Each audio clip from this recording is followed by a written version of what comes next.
வணக்கம். இது உங்கள் ஊடகம், தமிழர்களுக்கான ஊடகம் ஜீவா டுடே. இப்போ நான் இந்த ஸ்க்ரீனில் ஒரு லேடியோட படத்தை காமிக்கிறேன். பார்க்க சினிமா நடிகை மாதிரி இருக்கிறாங்க.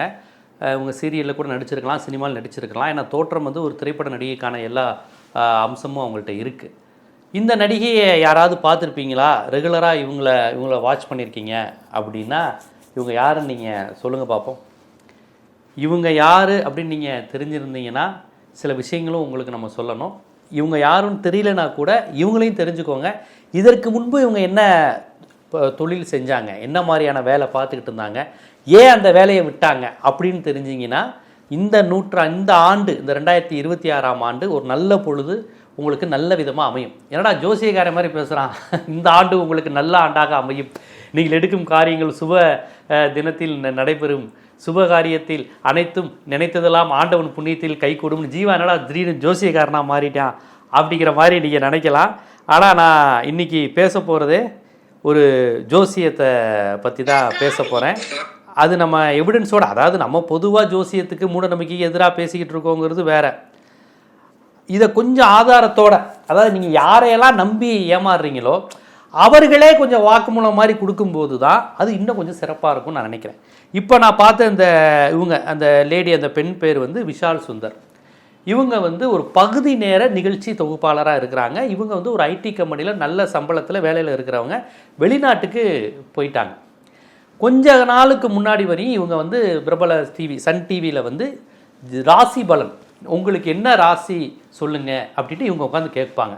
அவங்க வந்து கடகராசி, மேசராசின்னொன்னே அந்த மேசராசி நேயர்களுக்கு பெரும்பாலும் வெளியூர் பயணங்களை நீங்கள் தவிர்க்க வேண்டும். கடகராசி நேயர்கள் புதிதாக தொழில் தொடங்கும் முயற்சி இருந்தால் அதை ஒரு வாரத்திற்கு நீங்கள் தள்ளி போட வேண்டும். இந்த மாதிரியான விஷயங்களை வந்து இவங்க பேசுவாங்க. அது ஏன் உங்கள்ட்ட ரொம்ப ரீச் ஆகுதுன்னா, இவங்க பார்க்க ரொம்ப அழகாக இருப்பாங்க, நல்ல உச்சரிப்பு, அவங்க சொல்கின்ற விதம், அந்த உடல் மொழி, அந்த பாடி லாங்குவேஜ், இதையெல்லாம் கேட்கும்போது ஜோசியத்தை உண்மைன்னு நம்புகின்ற அப்பாவி கூட்டம் இருக்குல்ல, அதை ஒரு லேடி அழகான உச்சரிப்பில் பிரபலமான டிவியில் உட்காந்து ரெகுலராக சொல்லும்போது கடகராசின்னு நோட் எடுத்து நோட் பண்ணுறான். சொல்லுங்கள் மேடம் அப்படின்னு அவங்க அப்படி சொல்ல இவன் கடகராசி நேயருக்கு இது ரிஷபம், இது அது, இந்த நட்சத்திரம், அந்த இது அப்படி இப்படின்னு இதை நம்பி வாழ்க்கை ஓட்டுறமே இருக்கிறான். ஒரு நிலம் வாங்கணும், ஒரு இடம் வாங்கணும், இப்போ ஒரு தொழில் தொடங்கணும் அப்படின்னா என்ன ராசிக்கு என்ன சொல்லியிருக்கிறாங்க, இந்த மேடம் என்ன சொல்லியிருக்கிறாங்க அப்படின்னு கேட்டு தொடங்குறவங்க இருக்கிறாங்க. சரி, இப்போ ஏன் இதை நம்ம சொல்கிறோம்னா இங்கே தான் ட்விஸ்டே இருக்குது. இப்போ உங்களையெல்லாம் ஜோசியை பாருங்கள், ராசி பாருங்கன்னு சொன்னாங்கல்ல அந்த மேடம் இப்போ அந்த நிகழ்ச்சி பண்ணுறதில்லோட மட்டும் இல்லாமல் ஜீ தமிழில் தமிழான்னு ஒரு நிகழ்ச்சி ஒளிபரப்பு இருந்ததில் நான் ராசி பலனெல்லாம் நம்ப மாட்டேன், ஜோசிங்கிறது ஒரு ஃபேக்கு, நான் உழைப்பை நம்புகிறேன், என் நேர்மையை நம்புகிறேன், அதை நம்பி நான் வாழ்க்கையில் முன்னேறி போகிறேனே ஒழிய ஒருபோதும் இந்த நேரத்தில் தொடங்க நல்லா இருக்குமா, இந்த ராசி இது அப்படின்னு பார்க்குற பழக்கமே கிடையாது. அது நம்பர் ஃபேக்கு, அது ஒரு மூட நம்பிக்கை. என் மனசாட்சிக்கு விரோதமாக எனக்கு அந்த நேரத்தில் ஃபைனான்ஸ் டைட்டாக இருந்ததுனால சன் டிவியில் சும்மா ஒரு ஆங்கரிங் மாதிரி இந்த ராசி பலன், இந்த ஜோசியம், இந்த மாதிரி வேலைகள்லாம் நான் பண்ணேன் அப்படின்னு அவங்களே வாக்குமூலம் கொடுத்துருக்குறாங்க. இது ரொம்ப ரொம்ப முக்கியம். ஏன்னா இந்த மாதிரி ஜோசியம், இந்த மாதிரி விஷயங்கள்லாம் நம்ப வைக்கிறதுக்கு அவங்க நல்ல பர்சனாலிட்டியான ஆளாக பார்ப்பாங்க. இந்த மாதிரி அழகான ஒரு பெண்ணை நிறுத்தி பேசுவாங்க. அப்படி பேசுகிற பெண்களுக்கும் அந்த நிகழ்ச்சிக்கு எந்த தொடர்பு இருக்காது. உண்மை அதுதான். அது நீங்கள் டிவியில் உள்ள நிறைய பேர் வந்து தோற்றம் இது அவங்க சொல்கிறதெல்லாம் நம்புவீங்க. அது எல்லாமே ஜஸ்ட் அது அவங்களுக்கு ஒரு ப்ரொஃபஷனல் தொழில். இதை சொல்லி இதை வாசிக்க சொல்லுவாங்க, ரிஷபராசி நேயர்களே, கடகராசி நேயர்களே அப்படின்னு சொல்கிற மாதிரி ஏமாத்துறது தானே ஒழிய அது உண்மை கிடையாது. இப்போ அந்த லேடி ஒரு வாரம் சொல்லுவாங்க, என் மனசாட்சிக்கு விரோதமாக தான் வேலை பார்த்தேன், ஏன்னா என் பகுத்தறிவுக்கு தெரியுது இதெல்லாம் ஃப்ராடு, நல்ல நேரம் கெட்ட நேரம், ஜோசியம், ராசி இதெல்லாம் ஃப்ராடு அப்படின்னு தெரியுதுன்னு அவங்க சொல்லியிருக்கிறாங்க. இதை யாரோ ஒரு பெரியாரிய இடதுசாரி ஒரு முற்போக்கு சிந்தனையாளர் சொல்லியிருந்தா, எப்பா இவங்க பெரியாரிஸ்ட்டுப்பா, இந்த கருப்பு சட்டை குரூப் இப்படி தான்ப்பா, ஜோசியம் பார்க்காதா அது பார்க்காதுன்ட்டு எதையாவது சங் பரிவார்கள் வந்து குழப்பி விட்டுருவாங்க. இப்போ நீங்கள் எந்த லேடியை வச்சு தினமும் மக்களை நம்ப வச்சிங்களோ அந்த லேடியே இது ஏமாற்றுத்தனம்னு ஜீ தமிழ் நிகழ்ச்சியில் உட்காந்து மூட நம்பிக்கையை நம்பாதீங்க, ஜோசியத்தை நம்பாதீங்கன்னு அவங்க சொல்லியிருக்கிறாங்கன்னா அது கவனிக்க வேண்டிய விஷயம். அந்த விதத்தில் இந்த நடிகைய நிகழ்ச்சி தொகுப்பாளர் பேர் வந்து விஷால் சுந்தர். அவங்களுக்கு நம்ம ஜீவா டுடே வந்து ஒரு பாராட்டை தெரிவிக்குது. இவ்வளோ ஓப்பனாக வந்து ஒப்புதல் வாக்குமூலம் கொடுத்து இவர்களை அம்பலப்படுத்தியதற்கு.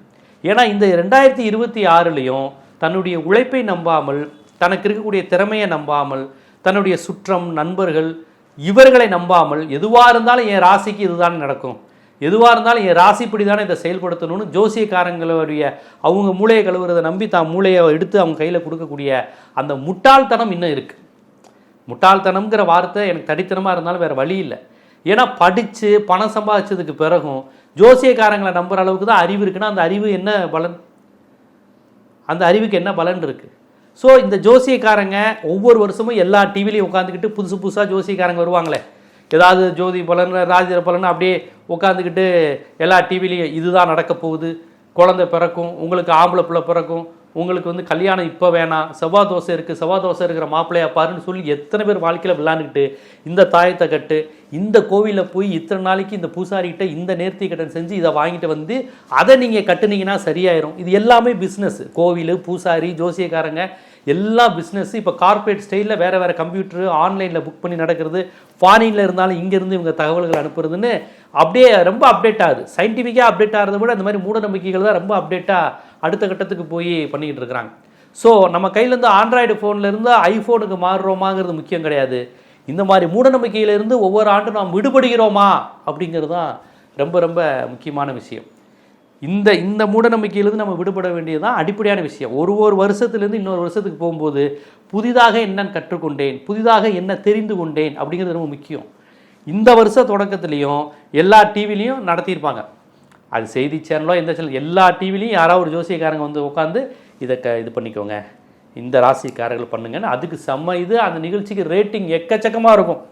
அரசியல் விவாதங்கள் மாதிரி மக்களுக்கு பயனுள்ள மாதிரியான செய்திகளை விட ஜோசியக்காரங்களுடைய செய்திக்கு தனியாக குறிப்பாக பெண்களுடைய ஆதரவு பெற்ற நிகழ்ச்சியாக இருக்குது. இது வந்து ஒரு குறுகிய மனநிலையின் வெளிப்பாடு. உழைக்காமல் உடனே முன்னேறிடணும், நம்ம ராசிக்கு டக்குன்னு வந்துடணும், ஒரு ரூட்டில் ஒரு வருஷத்துக்குள்ளே பெரிய கோடீஸ்வரன் ஆயிரும். இந்த ஆசை வார்த்தைகள் தான் ஜோசியத்தினுடைய இது. அதை வச்சு தான் இந்த ஜோசியக்காரர்கள் யாரெல்லாம் சிஎம் ஆவாங்கன்னு முதற்கொண்டு இந்த ஜோசியக்காரங்களாம் பேசுவாங்க. சில ஜோசியக்காரங்களுக்கு விளம்பரம் போடுவாங்க. எப்படி தெரியுமா? இந்திரா காந்தி சுட்டு கொல்லப்படுவார் என்பதை முன்கூட்டியே கணித்த ஜோதிடர் இவர்தான் அப்படி போட்டிருப்பாங்க. ஆனால் இந்திரா காந்தி சுட்டுக் கொள்வதை முன்கூட்டியே கணித்தார்னா கணித்து சொல்லியிருக்கலாம்ல, சொல்லியிருக்க மாட்டாங்க. கேட்டால் செத்து போனதுக்கப்புறம் சொல்லுவாங்க, இதை நான் வந்து அன்னைக்கே சொன்னேன், இந்த அம்மாவுக்கு துப்பாக்கி குண்டால் தான் சாவு அப்படின்னு. ஏன் சொல்ல வேண்டிய சீக்கியர்கள் அந்த தனிநாடு கேட்குறாங்க, அந்த இஷ்யூவில் நடக்க போகுதுன்னு ஒரு மாதத்துக்கு அலர்ட் கொடுத்துருந்தா கூட உளவுத்துறை இந்த ரிப்போர்ட் வச்சு காப்பாற்றிருக்கலாம்ல. காந்தி சுட்டு கொல்லப்படுவார்னு ஏன்ப்பா எந்த ஜோசியக்காரங்களும் சொல்லலை? ஏன் நீங்கள் வருங்காலத்தை முன்கூட்டியே கணிக்கக்கூடியவர்கள் காந்தி, நீங்கள் பெரிய பெரிய விஷயங்களை விடுங்க, எல்லா விஷயத்தையும் நுணுக்கமாக சொல்ல முடியாதுன்னா ஒரு காந்தி சுட்டு கொல்லப்படுவார் அந்த மாதிரியான விஷயங்கள், எம்ஜிஆர் அமெரிக்காவுக்கு போவாருங்கிற மாதிரியான விஷயங்கள், எம்ஆர் ராதா கிட்ட போகாதீங்க உங்களை சுற்றுவார் அப்படிங்கிற மாதிரி எச்சரிக்கை விஷயங்கள், ஏன் இதையெல்லாம் முன்கூட்டியே நீங்கள் கணிக்கலை? சரி சார், ஒவ்வொரு இண்டிவிஜுவலாக நீங்கள் கணிக்க வேணாம், தலைவர்கள் வாழ்க்கையை கணிக்க வேணாம். சுனாமி 2004 வந்து எத்தனை குழந்தைங்க செத்து போச்சு, பெண்கள் செத்து போனாங்க, எத்தனை மீனவர்கள் வாழ்க்கை போச்சு, டூரிஸ்டாக போனவங்க எத்தனை பேர் அனாதையாக நிற்கிறாங்க இன்றைக்கி. அந்த சுனாமியை 2004 டிசம்பர் 21, 22 தேதி வாக்கிலையாவது தமிழ்நாடு அரசுக்கு ஜெயலலிதா அம்மாட்ட சொல்லியிருக்கலாம்ல, சுனாமி வரப்போகுது, சுனாமி வரப்போகுது, தயவுசெய்து நாகப்பட்டினம், கன்னியாகுமரி, மெட்ராஸு, பட்டினப்பாக்கம், அயோத்திக்குப்பம் ஏரியாவில் அலர்ட்டாக இருந்துக்கோங்க, ஒன்று வரப்போகுதுன்னு முன்கூட்டியே சொல்லணுமா இல்லையா? இண்டிவிஜுவலாக உங்களை நம்பி பணம் கொடுக்குறவனுக்கும் வரப்போகிற பேரழிவையோ மரணத்தையோ நீங்கள் முன்கூட்டியே சொல்ல மாட்டீங்க. பெரிய பெரிய தலைவர்களுக்கு இப்படி நடக்க போகுதுங்கிறதும் உங்கள் ஜோதிட வலிமையை வச்சு கணிச்சு நீங்கள் சொல்ல மாட்டீங்க. உலகத்தையே ஆட்டி பிடிக்கிற பேரழிவு வரப்போகுது அதையும் முன்கூட்டி சொல்ல மாட்டீங்க. கொரோனா மாதிரி ஒரு நோய் வரப்போகுதுங்கிறத முன்கூட்டியே கணிச்சிங்களான்னு பார்த்தா கிடையாது. ஆனால் கேளுங்க, இப்போ சொல்லுங்கள், நாங்கள் இந்த கட்டத்தின்படி பார்த்தீங்கன்னா இந்த 2019, 20 பூமிக்கு ஒரு இருட்டு இருக்குது, அந்த இடத்துல சனி முழுக்க ஆடுறான், இது போட்டிருக்கு கட்டத்தில் இருக்குது, அதே மாதிரி கொரோனா வந்துச்சு அப்படிங்குவாங்க. சில பேர் சொல்லுவாங்க, பார்த்தீங்களா சுனாமி முழுக்க சர்ச்சுக்கு எடுக்கிற கிறிஸ்டின்ஸ் அதிகமாக இருக்கிற ஏரியாவாக வந்துச்சா, வேளாங்கண்ணி, கன்னியாகுமரி, இதுலேருந்து என்ன தெரியுது, பாவம் அதிகமாகிடுச்சு, கோவில் இருக்கிற இடத்துலாம் சர்ச்சு வந்துருச்சு, கிறிஸ்தவர்கள் பாவம் செய்கிறாங்க, நம்ம கடவுள் போயிட்டு அந்த கடவுளை கொண்டு வந்து வச்சுட்டாங்க, அதனால தான் பூமி தாய் கோவப்பட்டுருச்சு, கடல் மாதா கோவப்பட்டுருச்சுன்னு இப்படி சங் பரிவார்கள் அப்படி ஒரு பிரச்சாரத்தை பண்ணாங்க. இந்து கோவில்கள் பாதுகாப்பாக இருக்குது, சர்ச்சுகள் மட்டும் தானே பாதிக்கப்பட்டுச்சு அப்படின்னு இந்த நேரத்தையும் தங்களுடைய மத விருப்ப அரசியலை செய்யக்கூடியவர்கள். அப்போ பேரிடரை முன்கூட்டியே கணித்து தடுக்கக்கூடியவர்கள் கிடையாது இந்த ஜோதிடக்காரர்கள். இவங்க எல்லாம் சாதாரண மக்களுக்குள்ள பேராசையை பயன்படுத்தி, அவங்களுடைய உழைப்பின்மையை பயன்படுத்தி, உழைக்காமல் அதிர்ஷ்டத்தில் வரணுங்கிற அவங்களுடைய முட்டாள்தனத்தை பயன்படுத்தி படம் பார்ப்பதற்கு மிகப்பெரிய அளவில் இன்றைக்கி கார்ப்பரேட் உலகத்துலேயும் இவங்க அடுத்த கட்டம் போயிட்டாங்க. கிளி ஜோசியம் காட்டி ஜோசியெலாம் போய் கம்ப்யூட்டர் ஜோசியம் போய் இன்றைக்கி கார்ப்பரேட் லெவலில் அவங்க ஆஃபீஸ் போட்டு செயல்படுற அளவுக்கு ஜோசியக்காரர்கள் வந்து முன்னேறிட்டாங்க. இந்த 2026 இதை நம்புகின்ற அப்பாவி மக்கள் இருக்கிறாங்க. அவங்க எந்த பெண்களை, எந்த அழகான பெண்களை, நெறியாளர்களை, உங்களை தொகுப்பாளினிகளை வைத்து அவங்க பேசும்போது ரொம்ப அழகாக இருக்கும். ஒரு ஜென்ஸு பேசுகிறத விட ஒரு பெண்ணை பேச வைக்கிறது. கடகராசி நேயர்களே, இன்றைக்கி நீங்கள் என்ன மாதிரியான உடை அணியணும் அப்படின்னு ஒரு லேடி பேசும்போது உங்களுக்கு கேட்க நல்லாயிருக்கும். அந்த அம்மா சொல்லிட்டாங்க, அந்த அக்கா சொல்லிட்டாங்க, அந்த மேடம் அவங்க அவ்வளோ அழகாக இருக்காங்க, அவங்களாம் சொன்னால் சரியாக தான்ப்பா இருக்கும். சில பேருடைய லுக்கு அப்படி. அதுக்காகவே இவங்க நல்ல தோற்றத்தில் நடிகை மாதிரி இருக்கக்கூடிய இப்போ இவங்க விஷால் சுந்தர் மாதிரி அழகான பெண்களை கூப்பிட்டு உட்கார வச்சு நம்புகிற மாதிரி பொய் சொல்கிறது. அவங்க சொன்னது அனைத்தும் மனசாட்சிக்கு விரோதமான பொய் அப்படிங்கிறத ஒரு பகுத்தறிவாதியாக விஷால் சுந்தர் உணர்ந்துருக்கிறாங்க. இப்போ அவங்க நல்லா பணம் சம்பாதிச்சிருக்கிறாங்க, அவங்களுக்கு நல்லா ஃபேம் இருக்குது, லண்டனில் போய் படிச்சுட்டு வந்திருக்கிறாங்க, லண்டனில் போய் வேலை பார்க்குறாங்க. ஆனால் மனசாட்சி உறுத்தி இருக்குது. அந்த ஷோவில் சொல்லிட்டாங்க, ஏதோ என் போதாத நேரம், நிதி நெருக்கடி, ஃபைனான்ஸு டைட்டாக இருந்ததுனால அந்த ஜோசியக்காரர் சொல்கிற நேரத்தில் பண்ணேன். எனக்கு நல்லா தெரியும், நேரம் காலம் ஜோசியம் ஒரு புண்ணாக்கும் கிடையாது, நம்ம உழைப்பு தான் நம்மளை முன்னேற்றம் அப்படின்னு அவங்க சொல்லியிருக்கிறாங்க. நேரம் கடந்தாது அவங்க இதை சொல்லுவது நல்ல விஷயம்.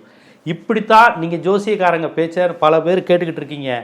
ஜோசியம் சொல்கிற பல பேருக்கு தெரியும் நம்ம சொல்கிறது பொய்ன்னு. இந்த டிவிலெலாம் உட்காந்து பேசுகிறது, நெறியாளர்கள், தொகுப்பாளர்கள் அவங்களுடைய அழகு, கம்பீரம், அழகு, பேசுகிற ஸ்டைல், டோன், இதில் ஏமாறுறீங்க. உள்ளுக்குள்ளே அவங்க சும்மா அதுக்குன்னு ஒரு ப்ராக்டிஸ் எடுத்து பண்ணுறாங்களே ஒழிய அவங்க பேசுகிற விஷயம்லாம் உண்மை கிடையாது. அது அவங்களுக்கே தெரியும். ஸோ இனியும் இந்த ஜோதிடம், ராசி பலன் நீங்கள் ஏமாந்து விடக்கூடாது. இந்த 2026 ஒரு பகுத்தறிவுடன் கூடிய ஒரு புத்தாண்டாக உங்கள் உழைப்பையும் நேர்மையையும் உண்மையும் நம்புகின்ற ஆண்டாக நீங்கள் இருக்கணும். அதை விட்டுட்டு நீங்கள் எந்த ஹாப்பி நியூ இயர் வந்தாலும் ஜோசியக்காரன் பேச்சை கேட்டு தான் என் வருஷ பிறப்பை ஆரம்பிப்பீங்கன்னா அது யாருக்கு ஹாப்பி நியூ இயர்னால் ஜோசியக்காரங்களுக்கு மட்டும்தான் அது ஹாப்பி நியூ இயராக இருக்கும். உங்களை மாதிரி பஞ்சாங்கத்தை தூக்கி போகிற ஆட்களுக்கு வழக்கம் போல் இப்படி புலம்பிக்கிட்டும் இப்படி திணறிக்கிட்டும் தான் இருக்கணும் அப்படிங்கிறத நீங்கள் தெரிஞ்சுக்கணும்.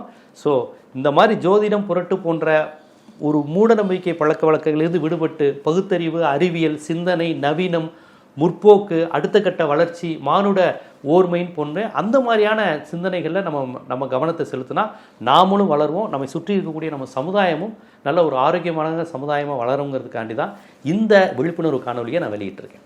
இது போன்ற அரசியல், சமூகம், சினிமா, பொருளாதாரம், சட்டம் போன்ற பல்வேறு விழிப்புணர்வு காணொலிகள் உங்களை வந்து சேர்வதற்கு ஜீவா டுடே சேனலை சப்ஸ்கிரைப் பண்ணுங்கள். ஆதரவு தான். நன்றி.